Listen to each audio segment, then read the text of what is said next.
Auzubillahiminashaitanirrajim. Bismillahirrahmanirrahim. Superior Group of Colleges with course name that we have discussed before, that is Managing Human Resource Management, University Campus, that is PS4 semester. And today we are going to discuss and we will talk about our third lecture of human management, and the topic that we are going to discuss today are functions of HRM, and the second one is challenges issues of managing human resource in present era. ठीक है, हमारे पास दो topics हैं जिनको हम one by one discuss करेंगे और इसको हम देखें। प्रीफेस की अगर बात करें, हमारे पास कुछ इंट्रोडक्शन है फंक्शंस ऑफ एचआरएम के बारे में। फंक्शंस ऑफ एचआरएम का मतलब ये होता है कि जो हमारा ह्यूमन रिसोर्स डिपार्टमेंट ऑर्गेनाइजेशन के अंदर एग्जिस्ट कर रहा है, जो काम कर रहा है, वो अपने तमाम मामलात को किस तरह से देख रहा है और किस तरह से उसको लेकर चल रहा है, ये हम फंक्शंस के अंदर डिस्कस करते हैं। लाइक फॉर एग्जांपल, अगर कोई मशीन है, अगर हम उसको ऑन करते हैं या उसको यूज़ करते हैं, ऑपरेट करते हैं, तो हमें पता लगता है कि उसका फंक्शन क्या है।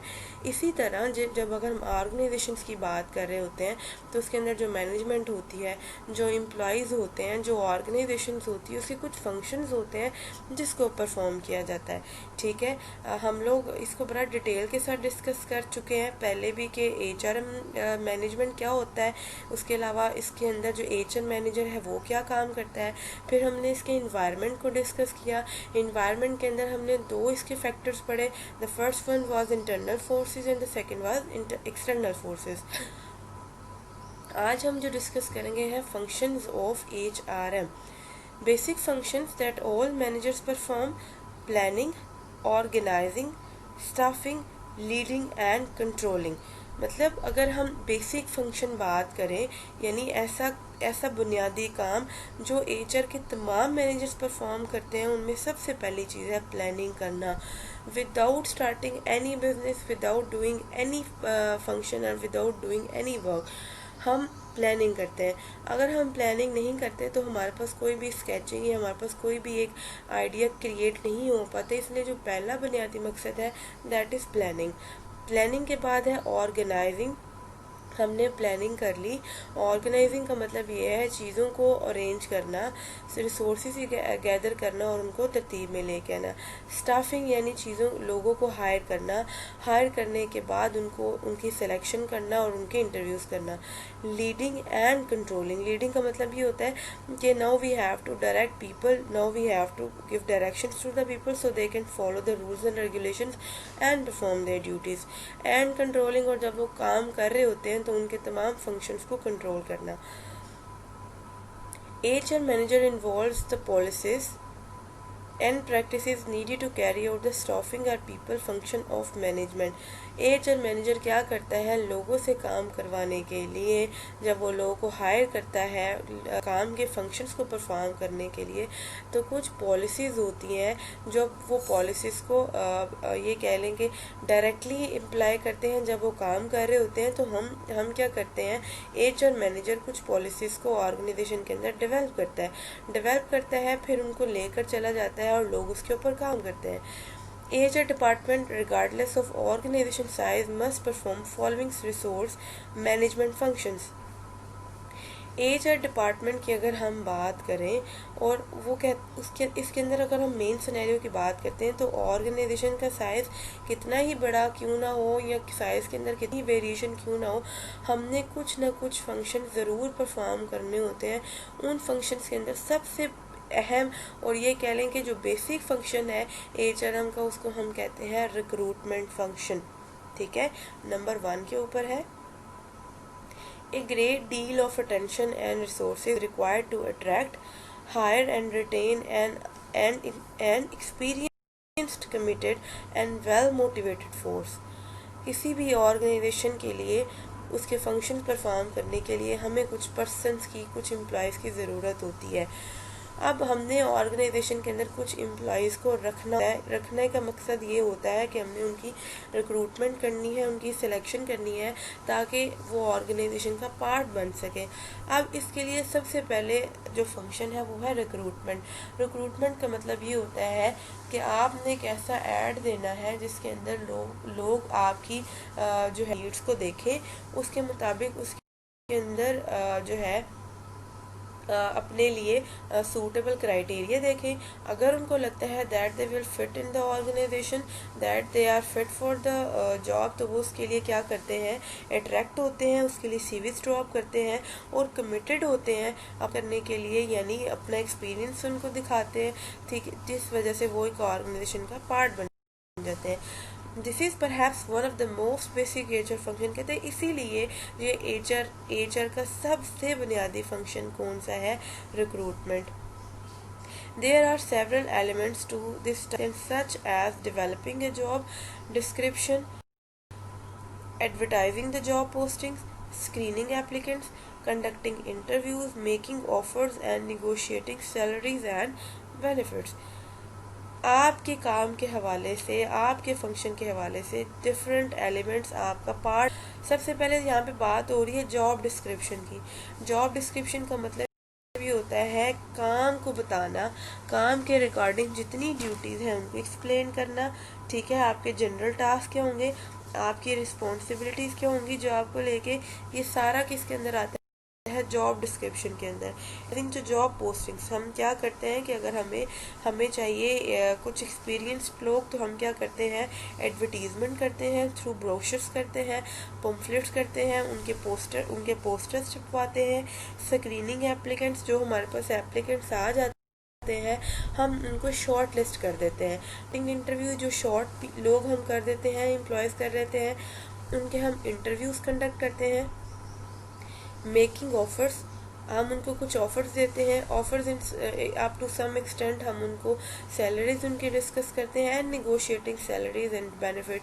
सम टाइम जब आप ऐड देखते हो तो सैलरीज विल बी निगोशिएबल, यानी इसका मतलब ये होता है कि आपसे बातचीत होती है, जो ऑर्गेनाइजेशन के लिए रीजनेबल होता है और जो आपके लिए रीजनेबल होता है उसके ऊपर लोग रजामंद होते हैं और उससे फ़ायदा उठा रहे होते हैं। Companies that value their people but a serious amount of investment in recruiting and staffing service कहते हैं कंपनीज जो होती है वो लोगों को वैल्यू कर रही होती है, इसलिए वैल्यू कर रही होती है क्योंकि रिक्रूटमेंट के लिए वो कुछ इन्वेस्टमेंट कर रही होती है। इन्वेस्टमेंट इसलिए कर रही होती है कि जब वो रिक्रूटमेंट के लिए एड्स वगैरह देते हैं, लोग उनके पास आते हैं, तो उनकी एक इन्वेस्टमेंट लगती है, यानी वो इसके ऊपर पैसा खर्च कर रहे होते हैं, इसलिए खर्च कर रहे होते हैं ताकि वो अच्छे एम्प्लॉयज़ को, अच्छे लोगों को अपनी ऑर्गेनाइजेशन का पार्ट बना सके। F the right set of talented employees can not only raise the company's profile but also help it achieve profitability and keep it running effectively and successfully.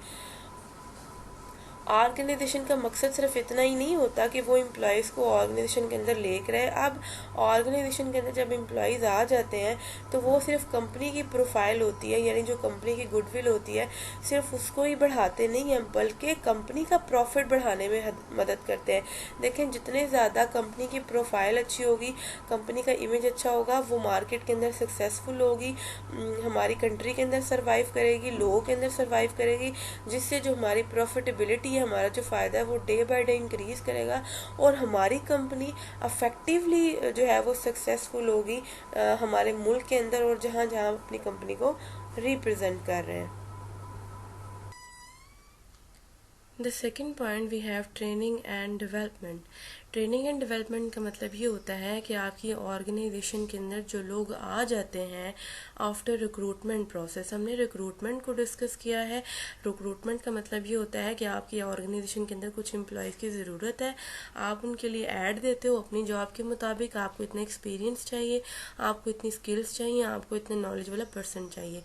जब आप उसका इंटरव्यू लेते हो, उसको शॉर्ट लिस्ट करते हो, फिर आप उसकी सिलेक्शन करते हो, तो उसके बाद जो हमारे पास सेकंड एक पॉइंट आ जाता है फंक्शंस के अंदर, if we can say that this is a second function, training and development. तो इसके अंदर हमारे पास जो ऑर्गेनाइजेशन के अंदर एग्जिस्टिंग एम्प्लॉयज़ होते हैं और जो न्यू हम हायर करते हैं, उनको हम ट्रेनिंग देते हैं, हम उनको अपनी ऑर्गेनाइजेशन से फेमिलियर करते हैं ताकि ऑर्गेनाइजेशन का जो काम है वो स्मूथ वे में चले। Training and development. The HR department is responsible for providing on-the-job is as refresher training for all employees, newly hired and existing alike. मतलब एचआर डिपार्टमेंट की जिम्मेदारी होती है, क्योंकि जो एचआर डिपार्टमेंट होता है that is totally concern with humans, their needs, their wants, उनको किस चीज़ की ज़रूरत है, कहाँ पर कमी है, उन सबको देखना। अब ट्रेनिंग एंड डेवलपमेंट के अंदर हम ये देखते हैं कि जब आपकी ऑर्गेनाइजेशन के अंदर कोई एम्प्लॉय आ जाता है तो आपने क्या करना है, उसको ट्रेन करना है। And this is the first responsibility of any HR department कि वो अपने एम्प्लॉयज़ को इस काबिल बनाए कि वो उनको ट्रेन कर सके। This is the second most important function and lack of कि ये हमारे पास जो है वो दूसरा इम्पॉर्टेंट फंक्शन है। And lack of training opportunities only increasing frustration levels. Frustration कहते हैं when some employ faces depression levels among employees. Some time क्या होता है कि जब आपकी ऑर्गेनाइजेशन के अंदर कमी होती है, ट्रेनिंग के अंदर लोग नहीं समझ पाते आपके काम की नोयत को, कुछ समझ रहे होते हैं कुछ नहीं समझ रहे होते। मतलब इसका ये कहते हैं कि डायरेक्टली जब हम ये कह सकें कि आपकी ट्रेनिंग में कुछ कमी है या सम हाउ कुछ स्टेप्स हैं, कुछ चीज़ें हैं जो एम्प्लॉयज़ को नहीं बताई गई, तो इसका अल्टीमेट लॉस क्या होता है कि जो आपका एम्प्लॉय होता है वो फ्रस्ट्रेटेड हो जाता है, वो परेशान हो जाता है। So training system must be streamlined across all locations. Streamline का मतलब ये होता है make an organisation more efficient and effective. ठीक है, आपने अपने एम्प्लॉयज़ को बहुत ज़्यादा एफिशिएंट और इफेक्टिव बनाना है ताकि आपके जो एम्प्लॉयज़ हैं वो काम को आसान बना सकें और उसको अच्छे तरीके से करें। इसको हम कहते हैं streamlined. Across all locations in order to make communications and sharing of resources a convenient task। यानी आपके जो रिसोर्सेज हैं उनको यूज़ करते हुए आपका एम्प्लॉय ऑर्गेनाइजेशन के अंदर रहे, आपस में कम्युनिकेशन करे, कोऑर्डिनेशन करे, जिससे क्या हो सकता है कि आपके जो कम्प्लेक्स टास्क हैं that they may be convert into easy task.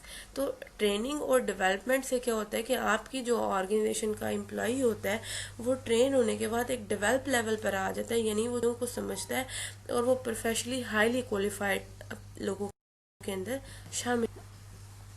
The third one point we have professional development। Professional development का मतलब ये होता है कि when we talk about professionally dealings, organisation के अंदर लोग बहुत ज़्यादा जो हाईली प्रोफेशनल होते हैं। This is the demand of any organisation कि आपकी ऑर्गेनाइजेशन के अंदर जो लोग काम कर रहे हैं they must be highly professional, they must be highly qualified and they must be highly experienced. ठीक है, इसके लिए एचआर डिपार्टमेंट को कुछ इफेक्टिवनेस करनी पड़ती है, कुछ स्टेप्स लेने पड़ते हैं so that they can make an employ more professional and highly formal. Effective HR departments allow and encourage the employees with opportunities for growth, leadership, training and education. जो एचआर डिपार्टमेंट होता है वो allow करता है, वो लोगों के अंदर हौसला पैदा करता है, उनको इनकरेज करता है, उनके लिए अपॉर्चुनिटीज़ प्रोवाइड करता है और उनके अंदर लीडरशिप क्वालिटीज़ पैदा करता है, उनको ट्रेन करता है। इसलिए उनको अगर एजुकेशन भी देनी पड़ती है तो वो भी देता है। इसका मतलब ये होता है कि एचआर डिपार्टमेंट इन तमाम कामों के लिए बहुत इफेक्टिव रोल प्ले करता है, which is turn contribute to the success of the company. If we are providing opportunities to our employee, if we are providing leadership qualities, training, education, तो इस सूरत हाल में जो एचआर डिपार्टमेंट होता है वो company के सक्सेस के लिए बहुत काम कर रहा होता है। कंपनी की जो सक्सेस होती है वो एम्प्लॉय की सक्सेस होती है, और जो एम्प्लॉय की सक्सेस होती है वो कंपनी की सक्सेस होती है, यानी they are directly link with each other. आपके अंदर, आपकी कंपनी के अंदर जब लोग अच्छे काम करें तो अल्टीमेटली आपकी कंपनी को प्रॉफिट होगा, और आपकी जो कंपनी की प्रोफाइल होगी, जो कंपनी का इमेज है, जो कंपनी की गुडविल है, वो डे बाय डे इंक्रीज करती जाती है। Sponsoring for career advancement, seminars, training, corporate social responsibilities, and trade shows will make employees feel important and cared for by the team and organization. कहते हैं कि जब आप लोगों के लिए, अपने एम्प्लॉयज़ के लिए, उनके लिए सेमिनार्स कंडक्ट करते हो, उनके लिए कुछ सेशंस ऑर्गेनाइज करते हो ताकि आप उनको ट्रेन करवा सको, ताकि आप उनको ये बता सको कि अगर आप ऑर्गेनाइजेशन के लिए काम कर रहे हो तो उसके साथ साथ आप एक सोसाइटी का मेंबर भी हो, और उसके लिए आपकी कुछ सोशल रिस्पॉन्सिबिलिटीज़ हैं। Social responsibility that means how to clean your environment, how to create good steps for your environment, how you can good for your society. इसका मतलब है ये तमाम ऑर्गेनाइजेशंस जो अपने एम्प्लॉयज़ के लिए सेमिनार्स कंडक्ट करते हैं, उनको सोशल रिस्पॉन्सिबिलिटीज़ के बारे में ट्रेन करते हैं। इससे क्या होता है कि उनका जो एम्प्लॉय होता है वो अपनी ऑर्गेनाइजेशन को लेकर बड़ा सेटिस्फाइड होता है, और वो बड़ा ये कह लें कि बड़ा इंपॉर्टेंट अपने आप को समझ रहा होता है। तो this is about the professional development, कि HR डिपार्टमेंट की जिम्मेदारी होती है कि वो अपने ऑर्गेनाइजेशन के फंक्शंस को परफॉर्म करने के लिए या करवाने के लिए अपने एम्प्लॉयज़ के लिए वो तमाम काम करे, वो तमाम इफेक्टिव रोल प्ले करे, जिससे उनका जो एक एम्प्लॉय है वो हाईली प्रोफेशनल काउंट हो सके। उसके बाद है बेनिफिट्स एंड कंपनसेशन। कंपनसेशन का मतलब ये होता है कि जब एक एम्प्लॉय को हम उसकी परफॉर्मेंस की बेस के ऊपर कुछ रिवार्ड देते हैं तो वो होता है कंपनसेशन, और बेनिफिट्स भी उसी को ही कहते हैं, यानी आप उसको अकोमोडेशन दे देते हो, ठीक है, इन फॉर्म ऑफ रिवार्ड। तो ये होता है कंपनसेशन एंड बेनिफिट्स, या we can say benefits and compensation. A company is more likely to be successful if it adopts new ways of providing benefits to employees।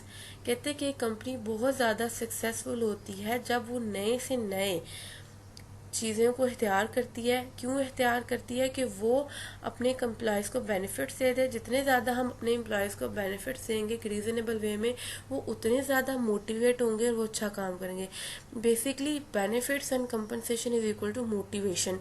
When we give rewards to our customer, when we reward our employees, ठीक है, तो उससे वो क्या होंगे, वो satisfied होंगे और वो मोटिवेट होंगे। And when we will satisfy our employees तो वो बहुत ज़्यादा हमारी ऑर्गेनाइजेशन के लिए फ़ायदा रख रहा होता है। Some non-traditional benefits that can attract and retain new skilled employees। हमने बेनिफिट्स की बात कर ली, हमने कंपनसेशन की बात कर ली, लेकिन यहाँ पर कुछ नॉन ट्रेडिशनल बेनिफिट्स की हम कर रहे हैं। तो नॉन ट्रेडिशनल बेनिफिट्स ऐसे बेनिफिट्स होते हैं जो ऑर्गेनाइजेशन प्रोवाइड करती है। For example free meals on regular basis, discount on local events and some sort of advices जब उनको ज़रूरत पड़ती है। तो ये जो चीज़ें होती हैं ये नॉन ट्रेडिशनल बेनिफिट्स होते हैं। उनको कुछ ब्रेक टाइम ज़्यादा दे देना, या if they are not feeling well तो हम उनको जो है वो शॉर्ट लीव प्रोवाइड कर देते हैं, बेसिकली फ्री मील्स हो जाते हैं। तो ये जब नॉन ट्रेडिशनल बेनिफिट्स भी ऑर्गेनाइजेशन के जो एम्प्लॉयज़ होते हैं उनको बहुत ज़्यादा जो है वो मोटिवेट करते हैं। और ऑर्गेनाइजेशन के अंदर जब तक एम्प्लॉयज़ मोटिवेट नहीं होते वो काम को इतना अच्छा नहीं करते, इसलिए हमारे लिए ज़रूरी होता है टू मोटिवेट देम। अब कुछ मोटिवेशन फैक्टर्स हैं, कुछ कंपनसेशन फैक्टर्स हैं, वो कौन कौन से हैं? फ्लेक्सिबल वर्किंग आवर्स और वर्क डेज। ऑर्गेनाइजेशन के लिए जो उसका स्ट्रक्चर है वो हमेशा फ्लेक्सिबल होना चाहिए इन अ रीज़नेबल वे।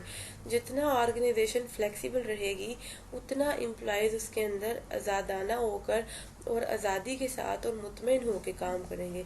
जितना ऑर्गेनाइजेशन का कल्चर और उसके जो स्ट्रक्चर है वो रिजिड होगा उतना वो ज़्यादा बाउंड होंगे और वो ऑर्गेनाइजेशन के अंदर अच्छा काम नहीं कर पाएंगे। अब यहाँ पर लिखा है फ्लेक्सिबल वर्किंग आवर्स और वर्क डेज। फॉर एग्जाम्पल दिन के अंदर, या हम ये कह सकते हैं कि कुछ वीक के आवर्स या कुछ दिन या कुछ महीने के अंदर हम उनको ऐसे टाइम दे दें जिसके अंदर वो बड़ा इजी हो के अपना काम कर लें। फॉर एग्जांपल, अगर कोई टफ या एक पेचीदा जॉब है जिसके लिए बहुत ज़्यादा टाइम रिक्वायर है, तो हम उनको कहते हैं कि आपके पास ये कुछ फ्लेक्सिबल आवर्स हैं, इनके अंदर अपना टाइम मैनेज करें, अपने अपने मामलात को निगोशिएट करें और उसको काम को कंप्लीट करें। Extended vacation time, for example, हमने अपनी ऑर्गेनाइजेशन के एम्प्लॉयज़ को कुछ वेकेशंस दी है, लेकिन अकॉर्डिंग टू इन्वायरमेंट, या हम ये कह सकते हैं टू अकोमोडेट या to make our employees happy, हम अपना वेकेशन टाइम एक्सटेंड कर देते हैं। जब हम अपना वेकेशन टाइम एक्सटेंड कर देते हैं तो वो भी एक बड़ा मोटिवेशन फैक्टर होता है for our employees. Paternity leave और चाइल्ड केयर, पैटर्निटी लीव का मतलब ये होता है कि जब हम इन केस ऑफ पेरेंट, मतलब हम लीव देते हैं।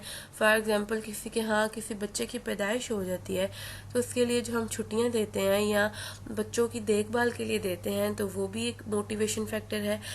मेडिकल एंड डेंटल इंश्योरेंस, ठीक है, जब हम अपने ऑर्गेनाइजेशन के एम्प्लॉयज़ को मेडिकल इंश्योरेंस दे देते हैं या डेंटल इंश्योरेंस दे देते हैं कि इन केस कोई बीमारी हो जाती है, कोई प्रॉब्लम हो जाता है, तो ऑर्गेनाइजेशन क्या करती है, उसकी इंश्योरेंस कर लेती है, ठीक है, वो मतलब फ्री ऑफ कॉस्ट उनका हो जाता है। Corporate gym membership discounts, some time हम अपने ऑर्गेनाइजेशन को रिलैक्स करने के लिए जिमिंग की सहूलियत दे देते हैं, उनको डिस्काउंट्स दे देते हैं, जिसके अंदर उनके कुछ प्ले ग्राउंड्स होते हैं, उनका एक्सरसाइज एरिया होता है। Continuing education skills development, some time कुछ ऐसी रिक्वायरमेंट्स आ जाती हैं जिसके अंदर आपके एम्प्लॉय का एजुकेट होना बहुत ज़रूरी होता है।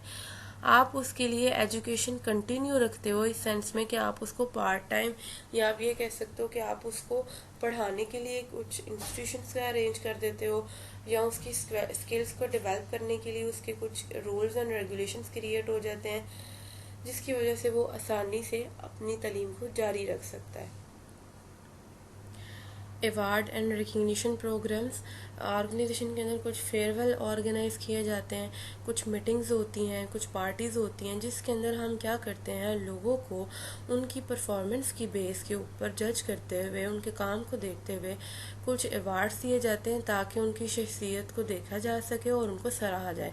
When ever we praise someone, उससे उसकी हौसला अफजाई होती है और हमारा जो काम का एक मोटिवेशनल फैक्टर है वो भी कंप्लीट हो जाता है। The fifth point we have ensuring legal compliance. Compliance का मतलब ये होता है तमील करना। आपकी ऑर्गेनाइजेशन अगर एग्जिस्ट कर रही है तो इसके लिए ये बात ऑब्वियस है कि आपके साथ कुछ रूल्स, कुछ रेगुलेशंस, कुछ आपके टैक्सेस, कुछ आपकी वर्किंग कंडीशंस, कुछ आपकी पॉलिसीज़, ये सब एग्जिस्ट कर रहा होता है।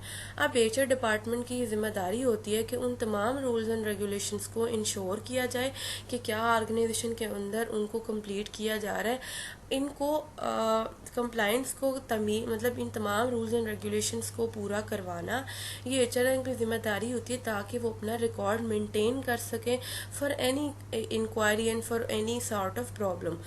Compliance with labor, tax and employment law is a vital part of safeguarding the organization's continued existence.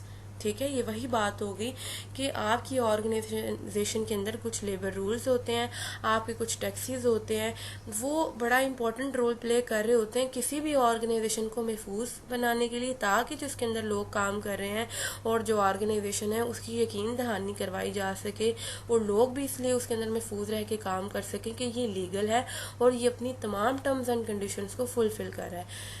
HR has to be aware of all the mandate laws and policies regarding employment practices, working conditions, tax allowance, required working hours, overtime, break time, minimum wages, and discrimination policies, as non-compliance can affect productivity and ultimately profitability of the company. कहते हैं HR जो manager है या जो HR department है उसको चाहिए कि वो इन तमाम ज़रूरी कवानीन से अपने आप को अवेयर रखे, अपने आप को बराबर रखे, ताकि ऑर्गेनाइजेशन के अंदर होने वाले हर मामला के ऊपर देखा जाए और उसके ऊपर हम नजरसानी कर सकें। देखिए उसके अंदर लिखा है वर्किंग कंडीशंस, किन हालात में काम हो रहा है, काम करने की नोयत क्या है, कितने लोग उसके लिए रिक्वायर है, टैक्स अलाउंस यानी टैक्स के ऊपर कितनी छूट दी जा रही है, हमारे पास काम करने के प्रोफेशनली कितने आवर्स रिक्वायर्ड है, अगर एक शख्स ओवर टाइम लगाता है और उसके लिए ओवर टाइम के लिए क्या स्पेसिफाइड क्राइटेरिया है, ब्रेक का टाइम कितना मुतय्यन किया गया है, जो मिनिमम वेजेस हैं। फॉर एग्जांपल अगर हमारा कोई एम्प्लॉय है that is not highly qualified, ठीक है, लेकिन वो एक्सपीरियंस्ड है, लेकिन हमारी ऑर्गेनाइजेशन की वो नीड्स को इतना फुलफिल नहीं कर रहा, अगर हम उसका एकेडमिक बैकग्राउंड देखें तो जो हमारी मिनिमम वेजेस रेट है वो कितना है। और अगर हम इन पॉलिसीज के अंदर कोई भी इख्तलाफ कर देते हैं, कोई डिस्क्रिमिनेट कर देते हैं, तो वो हमारी कंपनी की प्रोडक्टिविटी पर यानी जो हमारी प्रोडक्शन है उसके ऊपर असरअंदाज हो सकता है, जिसका डायरेक्ट और ऑब्वियस फ़र्क किसके ऊपर पड़ता है, हमारी कंपनी की प्रॉफिटेबिलिटी के ऊपर। इसीलिए ये ज़रूरी होता है एचआर मैनेजर का कि वो तमाम रूल्स एंड रेगुलेशंस को देखे कि क्या वो ऑर्गेनाइजेशन के अंदर फुलफिल हो रहे हैं।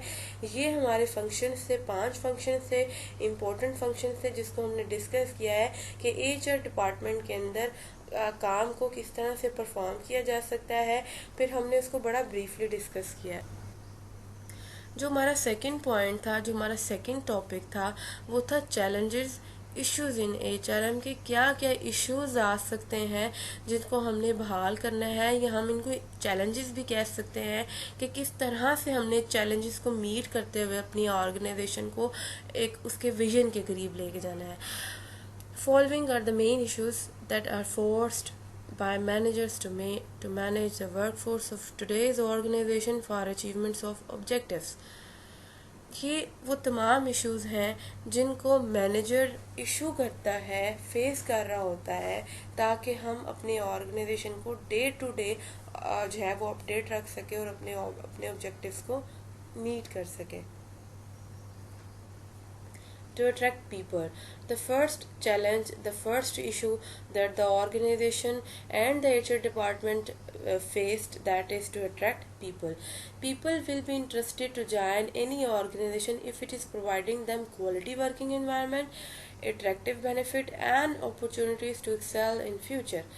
ये बहुत ऑब्वियस बात है कि जो भी क्वालिफाइड पर्सन होगा, जो एक्सपीरियंस्ड पर्सन होगा, जो रैशनल पर्सन होगा, जो कॉन्सेप्चुअली स्ट्रांग होगा, वो हमेशा उस ऑर्गेनाइजेशन के अंदर जाने के लिए ज़्यादा रिलाई करेगा जो उसको सेफ इन्वायरमेंट प्रोवाइड कर रहा है, जो उसको अच्छा काम ऑफर कर रहा है, इसके अलावा जिसको बेनिफिट दे रहा है और वो तमाम अपॉर्चुनिटीज़ दे रहा है जो उसको फ्यूचर के अंदर बड़ा हाईली ऊपर लेकर जाएंगे। कीपिंग इन व्यू कहते हैं, इस बात को ख्याल में रखते हुए the opportunities in the market, the first issue will be to attract good people for your organisation. देखिए हम जिस ऑर्गेनाइजेशन के अंदर काम कर रहे होते हैं, या आजकल का जो मॉडर्न एरा है, आप कंपटीशन के बगैर एग्जिस्ट ही नहीं करते। मार्केट का मतलब होता है a lot of people who और फेसिंग यू, या जो बहुत से लोग होते हैं जो आपका कंपेटिटर होते हैं। आपने क्या करना होता है, उन कंपेटिटर्स के अंदर रहते हुए अच्छे लोगों को कैप्चर करना है मार्केट के अंदर, ताकि वो आपकी ऑर्गेनाइजेशन का पार्ट बने। ये सबसे बड़ा चैलेंज है किसी भी ऑर्गेनाइजेशन के अंदर कि अच्छे लोगों को अपनी ऑर्गेनाइजेशन के अंदर लेकर। To develop people, to develop people का मतलब यह है कि लोगों को मेंटेन करना, उनके अंदर ऐसी स्किल्स क्रिएट करना। स्किल्स कैसे क्रिएट हो सकती हैं, बन सकती हैं, वो ट्रेनिंग के साथ हो सकती हैं। Development is reacted to provide the opportunities for training and development to match the skill to job in particular area। हर ऑर्गेनाइजेशन का अपने काम करवाने का एक स्पेसिफिक जोन होता है जिसको मीट करने के लिए हमें उन लोगों को, जो हमारे एम्प्लॉयज़ होते हैं, उनको सेट डिसाइड करना पड़ता है, उनको वो चीज़ें सिखानी पड़ती हैं। It requires careful need assessment for training methods and tool. इस मकसद के लिए, इस चीज़ के लिए हमें लोगों को असेस करना पड़ता है, उनको उनकी टेस्टिंग करनी पड़ती है, उनको ट्रेनिंग देनी पड़ती है, ताकि हम उनको काम सिखा सकें। आफ्टर अट्रैक्टिंग और selecting people, continuous development of workforce of the organization leads toward development of the organization so they will start playing an important role in organization। उनको ट्रेनिंग देते हैं, उनकी सिलेक्शन करते हैं। एक कंटिन्यूस डेवलपमेंट उनकी होती रहती है ट्रेनिंग के साथ साथ, जिससे वो ऑर्गेनाइजेशन का पार्ट बनते हैं, ऑर्गेनाइजेशन के लिए काम करते हैं और ऑर्गेनाइजेशन की प्रोफाइल के लिए काम कर रहे होते हैं। इस तरह से लोगों की डेवलपिंग हो रही होती है। टू मोटिवेट, हमने पीछे पढ़ा था फंक्शंस के अंदर compensation, benefits, that was equal to motivation. अब हमने लोगों को मोटिवेट कैसे करना है, उनको रिवार्ड्स देने हैं, उनको अकोमोडेट करना है, उनको मेडिकल फैसिलिटीज देनी है, और भी बहुत से बेनिफिट्स हैं। ये जो मोटिवेशन होती है, ये जो बेनिफिट्स होते हैं, ये हर ऑर्गेनाइजेशन वेरी करता है from one organisation to another organization. Motivation means to influence performance of others and to redirect the efforts in desirable direction by using different motivation tools that can help in fulfilling the mission of organisation. Mission जो होता है वो एक short term goal होता है, जिसको achieve करते हुए हम विजन की तरफ जा पहुंचते हैं। तो इस तरह बात करने का मकसद सिर्फ इतना है कि लोगों को रीडायरेक्ट करने का मकसद ये है, लोगों को मोटिवेट करने का मकसद ये है कि हम अपनी ऑर्गेनाइजेशन की परफॉर्मेंस को अच्छा बना सके, जो ऑर्गेनाइजेशन की प्रोफाइल के लिए काम कर सके। Third important issue concern will be to keep your workforce motivated, so they should keep on delivering effectively. जितना ज़्यादा आप अच्छा उनको मोटिवेट करेंगे, जितना ज़्यादा आप अच्छा उनको बेनिफिट देंगे, जितना ज़्यादा आप उनके लिए जैसा कि वो आपके लिए काम करें, आपको भी उनके लिए काम करना है। आपसे काम करने के मुराद ये है कि it is the duty of the HR department, it is the duty of the organisation to work for them, so they can work for yourself too. Now we have the last point, to keep talented people. It is you can say it is the root of any organization to retain, to keep talented people, because this is the asset of any organization. अच्छे लोग, talented लोग, qualified लोग, experienced लोग हमारा सरमाया होते हैं। This is related to retention. Retention कहते हैं बरकरार रखना, मेंटेन करना लोगों को।